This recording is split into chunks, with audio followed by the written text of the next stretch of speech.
Welcome to the Lake Superior Railroad Museum at the temporarily closed St. Louis County Depot here in downtown Duluth on the shore of Lake Superior, the magic Gitche Gumee, the Great Lake itself. We are the Lake Superior Railroad Museum, and these behind-the-scene tours have everything to do with Lake Superior when you think about it.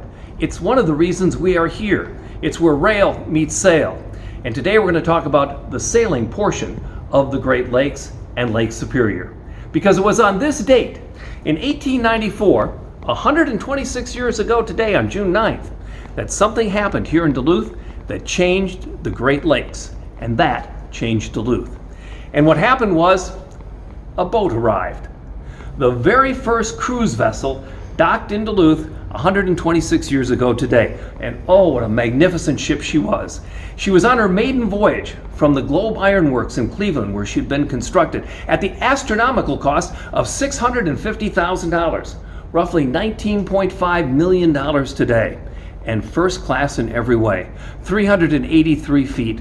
She was a twin screw with dual quadruple expansion steam engines, 7,000 horsepower, 20 miles an hour was her cruising speed. She consumed 8 tons of coal every single hour to meet that speed.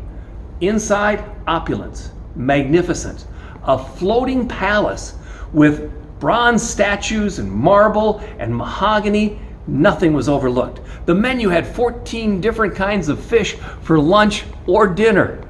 And first class service for 350 first class passengers, 300 second class, were served by a crew of 187 in this floating wonderland, made to look like Louis XV's castle in the Rococo period. It was magnificent.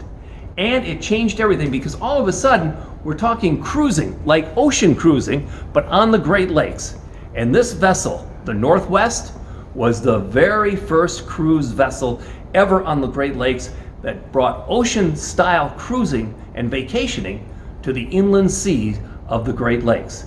And it landed in Duluth 126 years ago today. And there's a reason we're talking about it today, too. The Northwest is owned by the newly formed Northern Steamship Company. It's their premier vessel. It's their first one. And it's in a whole new venture of bringing first-class cruising as a vacation to the Great Lakes. The route of the boat is from Buffalo to Duluth, with stops along the way in Detroit, Cleveland, the Sault Ste. Marie, and Mackinac Island. All about cruising. People aren't really taking this for transportation. They'd get on in Buffalo, take the cruise up to Duluth, spend a day, and then go back to Buffalo. The beauty was traveling on the first-class boat.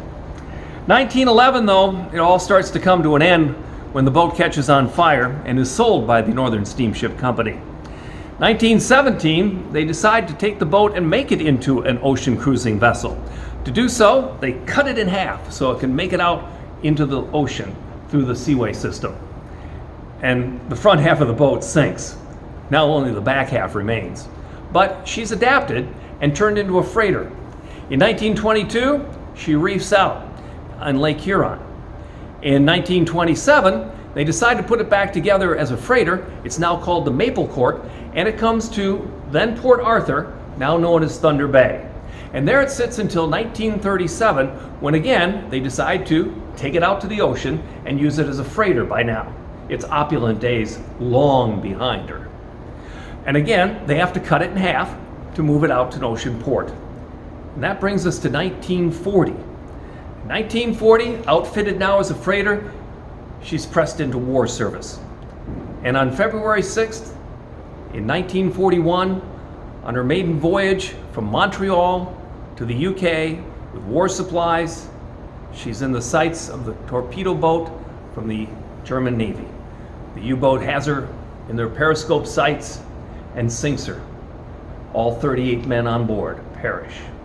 And that was the end of the Northwest, that docked in Duluth on this date, June 6, 1894, starting the cruise ship industry on the Great Lakes. The company, Northern Steamship, didn't last much longer. Had 2 boats, the Northwest we talked about, and another one called the Northland.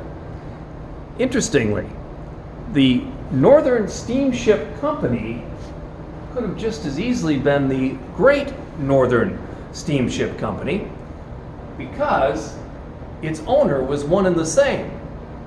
Entrepreneur, railroad baron, tycoon James J. Hill, who pioneered cruising not on the rails, but on the Great Lakes on this day in history.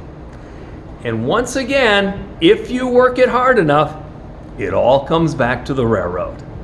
You come back tomorrow for another exciting episode, live, sort of, from the Lake Superior Railroad Museum. Got that lake in there again. In the meantime, please cover your coughs, don't touch your face, wash your hands often, stay home if you're sick, keep a social distance, and keep your promise to take care of each other.